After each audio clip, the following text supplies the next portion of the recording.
Mike Tyson was recently on Eddie Hearn's podcast, No Passion, No Point, and he had some interesting things to say about Anthony Joshua with regards to his potential upcoming undisputed unification with the Gypsy King Tyson Fury.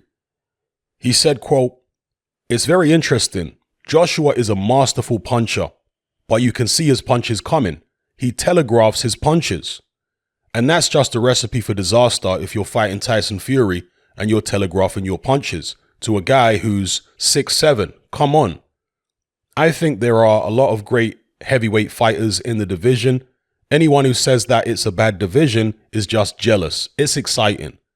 Tyson can fight Wilder again, and I like to see guys fight each other over and over again if they're exciting fighters. Wilder did make mistakes, but if the fans want it, that's what it's all about. Tyson Fury is a fan fighter. The fans are in love with him. He has the momentum now.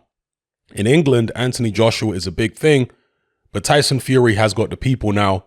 He's got the masses. They follow him like a messiah. End quote. So some interesting stuff there. He said that Anthony Joshua telegraphs his punches. Now, I've seen some people say that Mike Tyson is hating here and Anthony Joshua doesn't telegraph his punches at all, because when people tend to think of someone who telegraphs their shots, they think of someone who like loads up and throws big swings, right? So you can see that he's loading up before he does it. He pulls his fist back, like a street fighter, cocks his fist back. Okay, now a punch is coming. But with Mike Tyson, he was an elite level fighter, okay? And Mike Tyson's style, he was a pressure fighter, was heavily reliant on being able to read.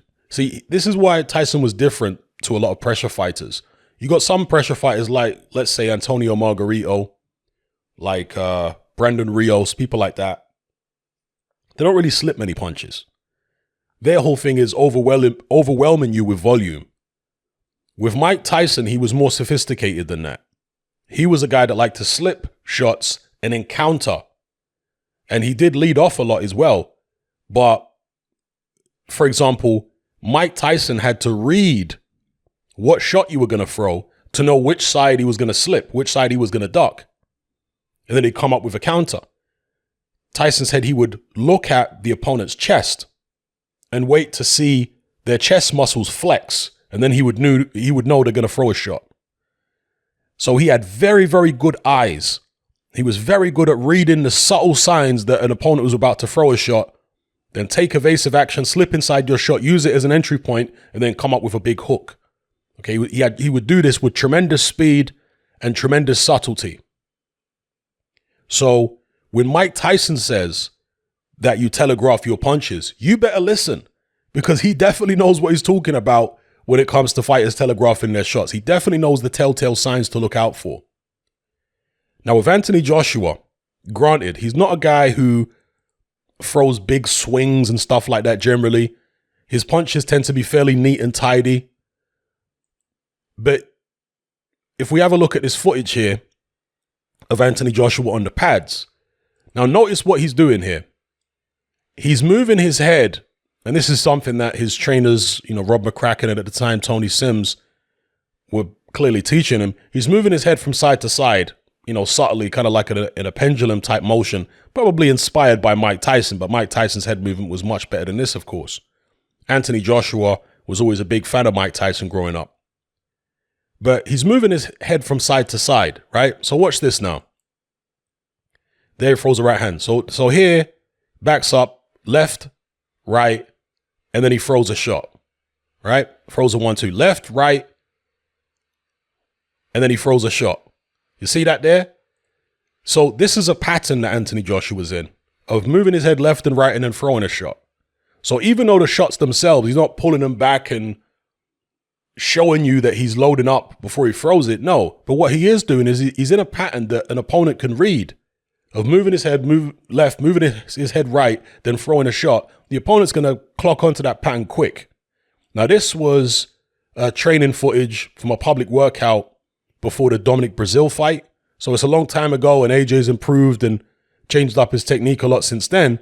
But Mike Tyson, we don't know when Mike Tyson last watched Anthony Joshua fight, but he's clearly still been seeing things in AJ whereby he believes he knows AJ is telegraphing his shots. But the question is, can Tyson Fury clock on to these subtleties as well as Mike Tyson? Because Tyson Fury isn't the kind of fighter Mike Tyson was. He's not as sharp. He's not as fast. He doesn't counter as much. Tyson Fury is a guy more who likes to lead off. He'll jab you, move around, lead off a lot. Occasionally he'll counter, but that's not really Tyson Fury's speciality, counterpunching. When Tyson Fury's fighting a much shorter guy, like let's say Derek Chisora, and he's kind of rope-a-doping and moving around and walking him onto shots, in that situation there, he can counter quite well. But when he's fighting tall guys who are close to him in height, Tyson Fury doesn't really counter that much. Even in the Vladimir Klitschko fight, you didn't really see counters from Tyson Fury that much. So I hear what Mike Tyson is saying, definitely, in terms of Anthony Joshua telegraphing shots or getting into certain patterns that the opponent can then read and anticipate when a punch is coming.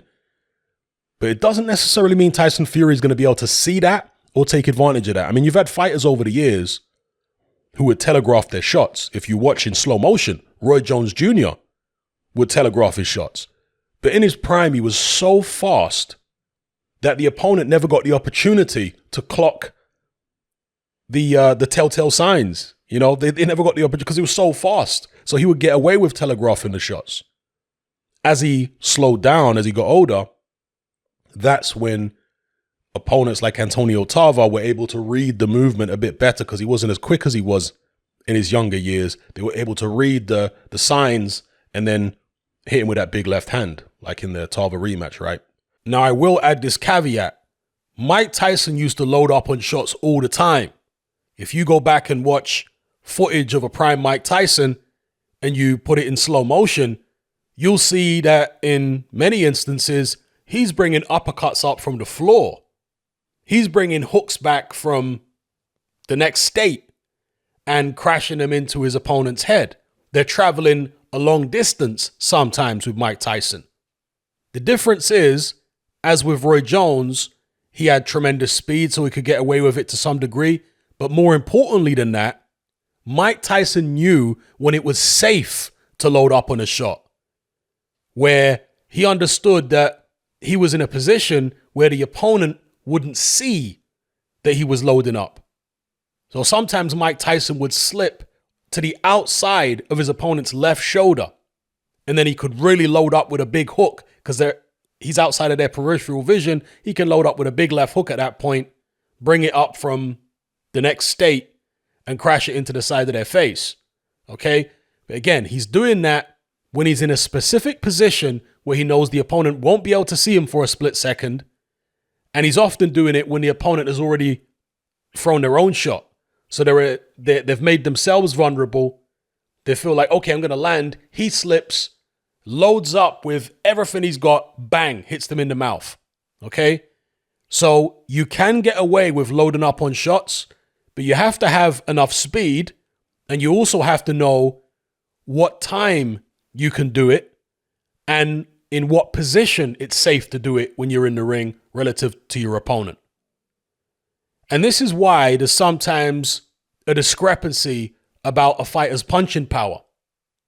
Because some fighters will say that this guy is a tremendous puncher, and other fighters will say, actually, I got in there and he didn't hit as hard as they say. Sometimes this is because the latter fighter, the latter opponent, didn't allow the guy to load up. He didn't allow him to get into positions where he felt comfortable with loading up. So the shots he did get hit with were not the same kind of shots that other opponents felt. You see it. I mean, look at Billy Joe Saunders when he fought David Lemieux. There's no way that David Lemieux got his best full force punches home on Billy Joe Saunders' chin. He didn't. So Billy Joe Saunders, I don't know how he feels about Lemieux's power, but he might not rate Lemieux's power that highly because he didn't get hit the way Curtis Stevens got hit. He didn't allow himself to get hit like that. He didn't allow Lemieux to set himself the way he was able to set himself against, let's say, a Curtis Stevens. Similar thing with Mike Tyson. I remember Evander Holyfield being asked who hit him hardest. Was it Mike Tyson, George Foreman, or who had the biggest punch? Foreman, Tyson, Bo. And Holyfield said he's not sure how hard Mike Tyson really hits because Tyson never really caught him as clean as the other guys did. George Foreman and Riddick Bowe, particularly Bowe. So he was non-committal on how hard Mike Tyson really hits because Holyfield was able to take the sting off Mike Tyson's punches, block shots, slip shots, roll with punches. It's only really in, was it the 5th round or the 6th round where Mike Tyson managed to land a clean uppercut? Other than that, he never really caught Holyfield with the kind of shots he caught Frank Bruno with, for example. I mean, in both Bruno fights, but particularly the first fight, in the 5th round, he had Bruno pinned up against the ropes and Tyson was able to load up with absolutely everything. He was able to bring uppercuts down from the, up from the canvas into Bruno's head. You see it? Whereas against Holyfield, he never got the opportunity to load up like that. Holyfield was just too good. He was anticipating what Mike Tyson was doing. He was rolling with the shots. His positioning was good on the inside, on the outside, the footwork. Obviously, he was smothering Mike Tyson's work a lot as well.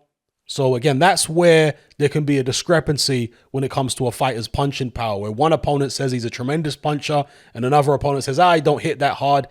It's often the case that he doesn't get the opportunity to hit both opponents equally as hard. Doesn't get the opportunity to load up and connect with maximum force. So, like I say, a guy like Mike Tyson, yes, he would load up on shots. But for the most part, in his prime, he would load up so quickly, you wouldn't have the opportunity to actually react to him loading up. And as well as that, in other situations, he's drawing your lead first, right? He's waiting for you to punch. Then he's moving to the side for a split second outside of your peripheral vision. And he's loading up so fast. Again, you're not going to have time. You won't see it a lot of the time. And other times, you're not going to have a chance to react because it's so quick. So it's knowing when you can load up. And it's knowing at what times you're able to load up. You can't just do it at any time randomly. You have to know when it's safe to do it. But let's get back to this footage here of Anthony Joshua. Dips left, dips right, and then throws. His left hand also comes out a little bit. Now look, all fighters are going to telegraph their punches to some extent, but there's degrees of telegraphing, right? With the top level fighters, when they telegraph the shot, the telltale signs are far more subtle and therefore difficult to read.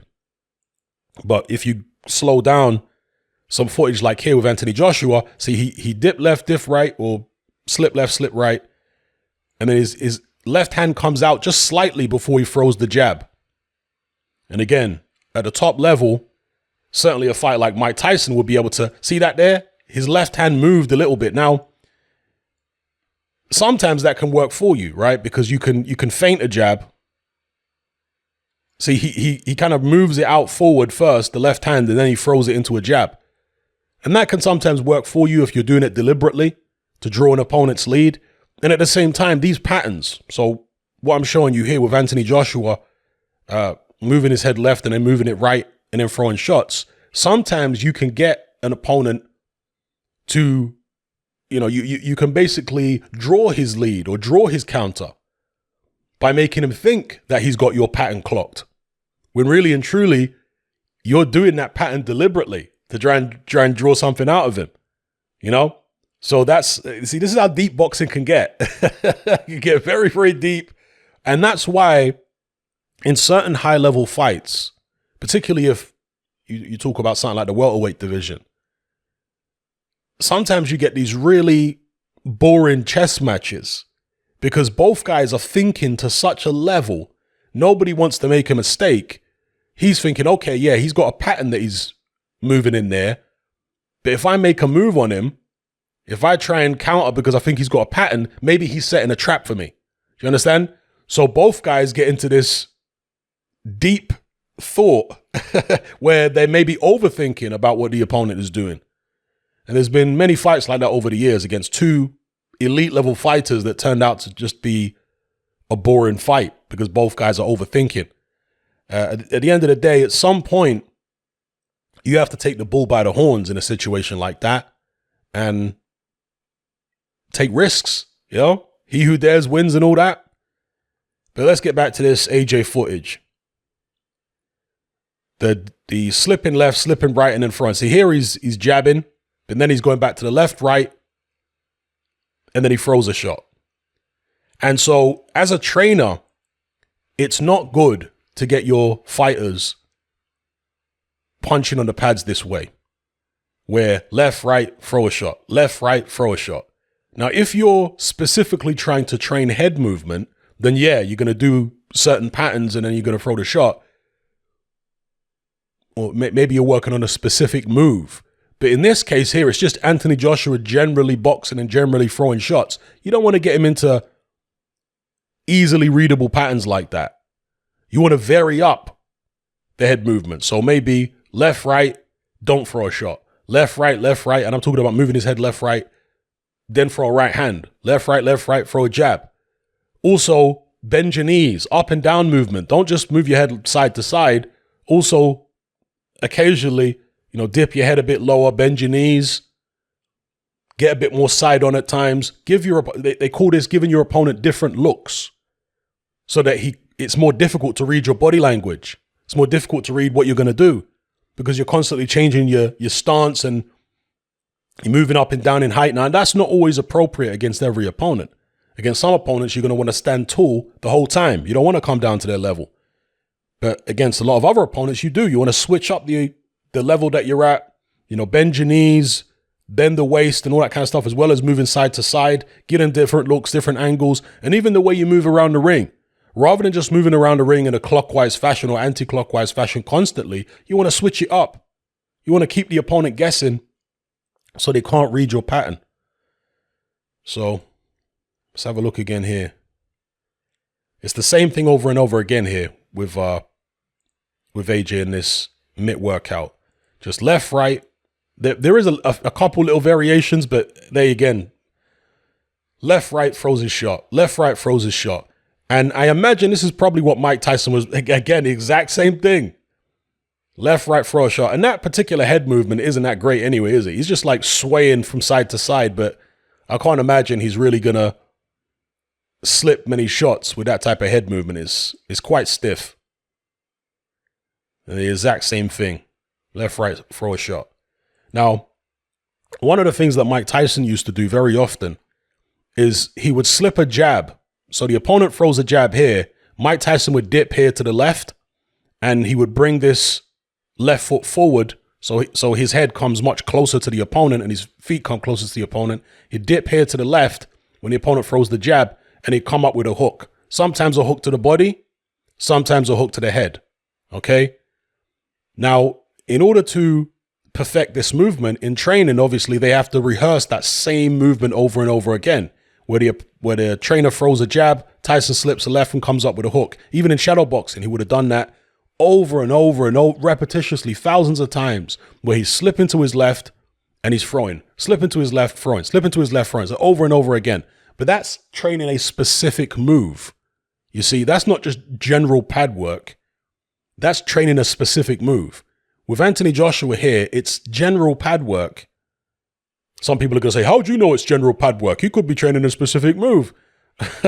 Well, to me, it looks like general pad work. Yeah. Look at that there. They're throwing different combinations. 1-2 left, and then 1-2, 1-2 that time. He's not training to slip a specific shot and then come up with a specific shot. He's just moving his head left and right and then just throwing 1-2, 1-2. And this is what Mike Tyson is probably talking about in terms of Anthony Joshua telegraphing his punches.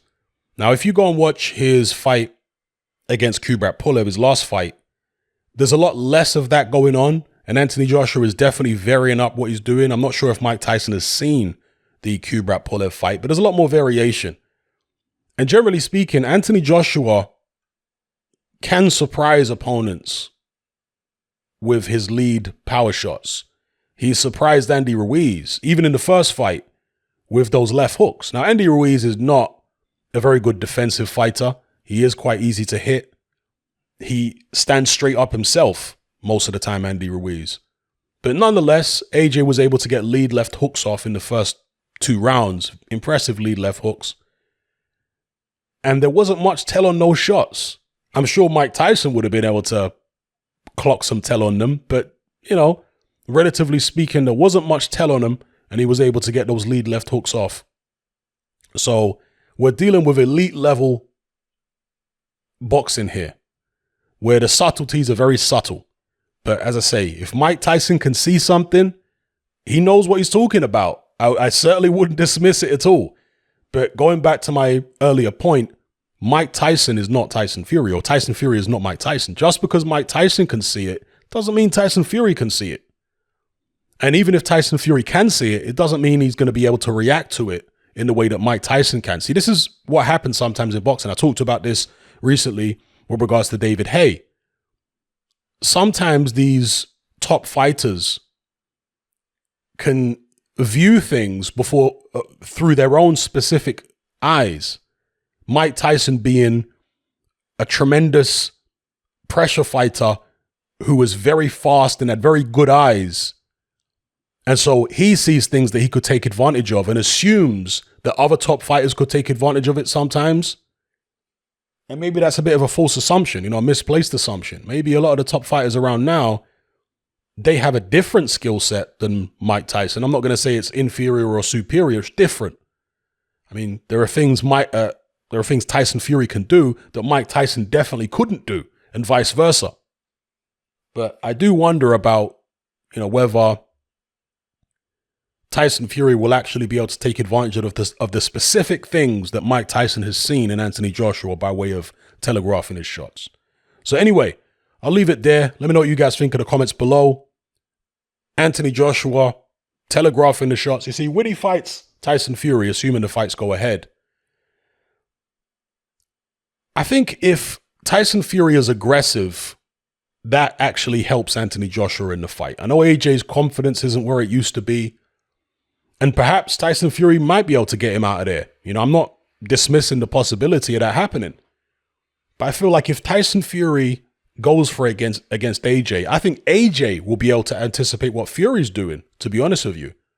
Fury's long-range power shots are not that great.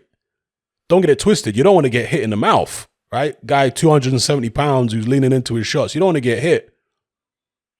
But I don't think they're that difficult to clock. I don't think they're that difficult to anticipate.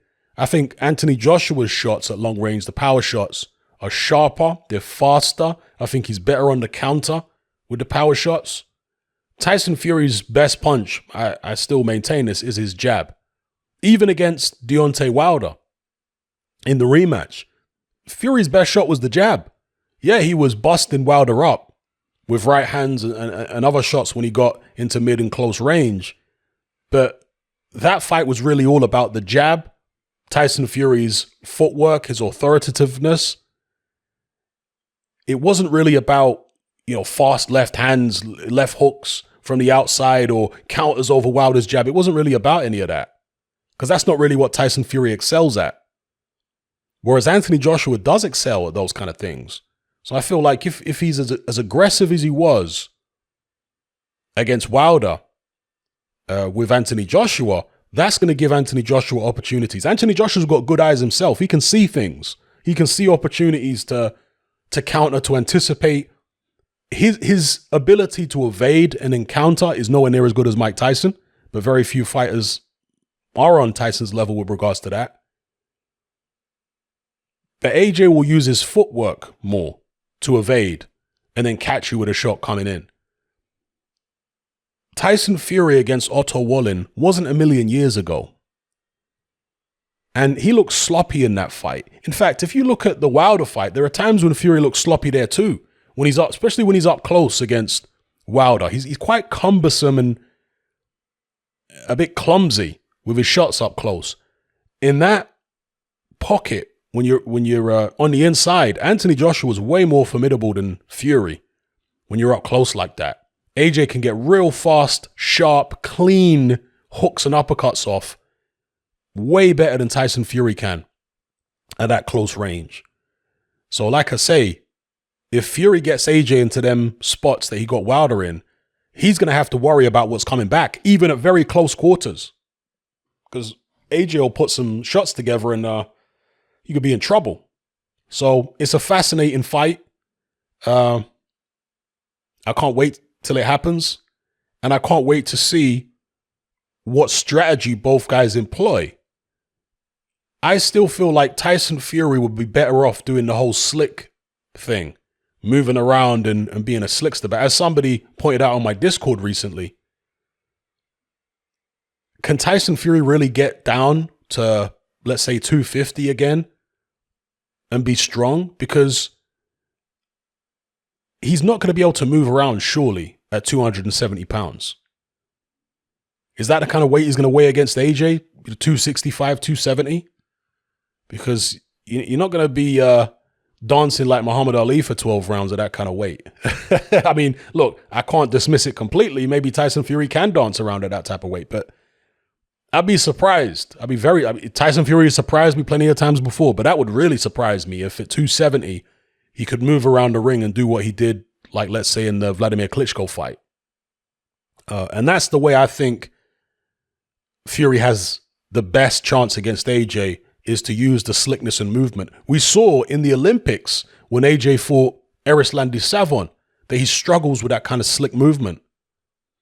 Now, if Fury does that, I still think AJ's got a better chance than, let's say, Vladimir Klitschko in that situation, because AJ has more tools in his toolkit than Klitschko. It doesn't mean that Klitschko was very skillful at long-range boxing. That was his ability, was to maintain distance. He had very good balance, very good eyes, long-range boxing, he was excellent. But outside of that, what happens if somebody is outboxing him at long range? Does he have a plan B? Does he have other skills that he can go to negate when someone is outboxing him? Lennox Lewis did. When Lennox Lewis was getting outboxed, when he was up against very tall fighters, he would often dispense with the boxing altogether and become a pressure fighter, like he did against Henry Akinwande, like he did against Vitaly Klitschko, like he did against Michael Grant, even all the way back in the amateurs when he fought James Oyabola, RIP. He turned into a pressure fighter against James Oyabola. James Oyabola was like 6'9", right? Lewis at the time, I don't think he was even 6'5" by then. He might have been 6'3", 6'4". He just turned into a pressure fighter, dispensed with all the boxing stuff. Vladimir Klitschko doesn't have the ability to do that. Now, Vladimir Klitschko, I would say that his style, particularly in his prime years and latter years, I would describe it as long-range pressure fighting. So he never gets in close on you, but he keeps it at a certain distance and moves forward and keeps you under pressure with a jab. So I would say it's like kind of long-range, low-volume pressure fighting. But in terms of proper up-close, mid-range, and close-range pressure fighting, where you're throwing a lot of shots, that's not in Vladimir Klitschko's arsenal. He doesn't have the ability to do that. AJ does have the ability to do that. Now, we haven't seen it for quite a while, but we know earlier on in his career, he was doing that to guys. He was getting right up on him and he was letting his hands go. We even saw that in brief spots in the Klitschko fight. In that 5th round, he came out and said, never mind the boxing, I'm going to just attack this guy. That element of Anthony Joshua's game is something he'll need to use if Tyson Fury decides to box slick. If he decides to do what he did in the Klitschko fight, Fury against Klitschko, AJ's going to need to go to that, seek and destroy mode. And because he has that in the arsenal, I think it will be a more difficult fight. Either way, I think this is going to be more difficult than the Klitschko fight for Tyson Fury. If Fury decides to come forward, I think it's more difficult than the Klitschko fight. And even if he goes back, I think it's more difficult than the Klitschko fight, just because AJ's got more tools in his toolkit than Klitschko. Klitschko's a better long-range boxer than Anthony Joshua. Don't get it twisted what I'm saying here. I had Klitschko ahead the whole fight against AJ. Yeah? So I'm not talking about AJ being better at long-range boxing than Klitschko. No, but he's just got a different, not necessarily a better skill set, but a different skill set. Where Klitschko's better at the long-range stuff, AJ's better at the mid-range stuff, shortening up the punches, fast combinations. That's not really Klitschko's game. So anyway, I'm getting lost in my own thoughts here. So me talking about fighters getting lost in their thoughts and overthinking. I'm doing the same here. So let me know what you guys think in the comments below about all the points I've raised in this video about Mike Tyson saying that Anthony Joshua telegraphs his shots. Again, just looking at this slowed down training footage of the patterns that Anthony Joshua was in, hitting the pads here, move left, move right. Well, here he's just throwing without any head movement at all. But then the left hand comes out there. See, someone like Mike Tyson, watch when his left hand comes out here, just to finish up. Someone like Mike Tyson is going to notice that, see, there he moves the left hand first, and he kind of stutters the left hand first, and then he throws it as a jab. Now, again, some fighters will do that deliberately to draw your lead. They'll stutter the jab. I mean, Tyson Fury does that. They'll stutter the jabs to see what you're going to do. And then they might not throw the jab. If you throw something, they'll wait for you to throw and then counter you. But in this case with Anthony Joshua, I don't think that's what he's doing. I don't think he's training himself to stutter his jab. I just think that's an idiosyncrasy. I just think that's him telegraphing the jab. I don't think he means to do that necessarily. And someone like Mike Tyson would have picked up on that instantly. You know, watching Anthony Joshua, and if Mike Tyson had fought Anthony, he would have noticed that instantly. But as I say, Anthony Joshua has improved a lot since this. I think his training methods have changed a lot since this. I don't think he's doing pad work which looks like this as much. One of the things I've noticed Anthony Joshua doing in some of the pad work that's been released to the public is a lot of work on power punching, specifically with the left hook. And, you know, working on the technique of the left hook, the power of the left hook, and all that kind of stuff. That is cool. You know, fighters working on a specific power punch, how to throw it, how to get maximum power on it. That's cool because you're going to have different sessions with regards to throwing a specific shot. In some sessions, you're going to be focusing on how do I get more rotation? How do I get more power? How do I get more snap on the shot? In other sessions, you're not going to focus so much on the power of it. You're going to focus on, am I telegraphing it? When should I throw it? How should I move my head before and after it? How should I feint so that an opponent leaves an opening for me to be able to actually get the left hook in? You see it. So those kind of sessions that I see Anthony Joshua having, no issues there. As long as there are other sessions like I've described. But this right here, which is several years old, you can see the patterns in what Anthony Joshua is doing. And you definitely would be able to anticipate his moves if you're an elite level fighter. In terms of what he said about the division being a good division, an exciting division, I've been saying this for how many years now? You guys remember several years ago? I mean, I remember talking about we're going into a golden age of heavyweight boxing before the AJ Dillian Whyte fight. I remember talking about we're going into a golden age of heavyweight boxing when Mike Perez fought Abdul Salamov. So this is many, many years ago. And I clearly saw there's telltale signs that we're moving into a new golden age of heavyweight boxing. And people at the time said, no, it's a load of rubbish. There's no golden age here. These fighters are all rubbish, blah, blah. You always get these deeply negative people who are fixated with the past, you know, the rose-tinted glasses types. And they can never accept that maybe the past wasn't as great as they're trying to make it out to be, and maybe the present isn't as bad as they're trying to make it out to be. So anyway, I agree with Mike Tyson. It's a great division. It's very exciting. Does that mean that the guys around today could beat the guys in the 70s and all that kind of stuff? It doesn't really matter. It's not really about that. It's about whether the division is exciting and competitive. And it is. So that's what makes a golden age. At the end of the day, it's only speculation. Would Mike Tyson have beaten all the guys in the 70s and the 60s? Who knows? Right? But Mike Tyson was in his era. And by the way, Mike Tyson's era in the mid to late 80s wasn't a great era. It's really only when he moved into the 90s and came out of prison, that's when the heavyweight division was a lot more exciting and a lot more competitive. And yeah, that was a great era. Would those guys have beaten the guys in the 70s? I mean, it's all up for debate. We'll never know. But what we do know is that in the 90s, it was highly competitive and there was lots of great fights going on. But even then, you had all these naysayers. Oh, it's a rubbish division. None of these guys can fight. So I'm used to these kind of people because I remember it well back in the 90s, people saying the same thing. Mike Tyson, in my view, is bang on when he says the division is great right now. It's exciting. And anybody who says otherwise, they just got some kind of issue, some kind of psychological or emotional issue. So anyway, until next time, people, adios. Come and join me on Patreon and access my weekly no-holds-barred, censorship-free podcast where we lift the lid on a wide range of controversial topics. It's not mainstream friendly, it's not politically correct, but that's the whole point. We dare to stand as a beacon of reason against an army of insanity. Just head on over to my Patreon page and select the tier called Hatman Hot Topics.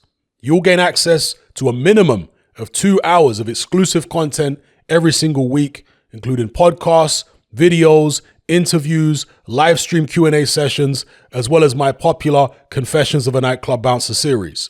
Not to mention a vast back catalog of hundreds of hours of previous episodes. You can listen via the Patreon app with the option to download in high quality MP3. We've also got a Discord server where you can come and chat and hang out with myself and other members.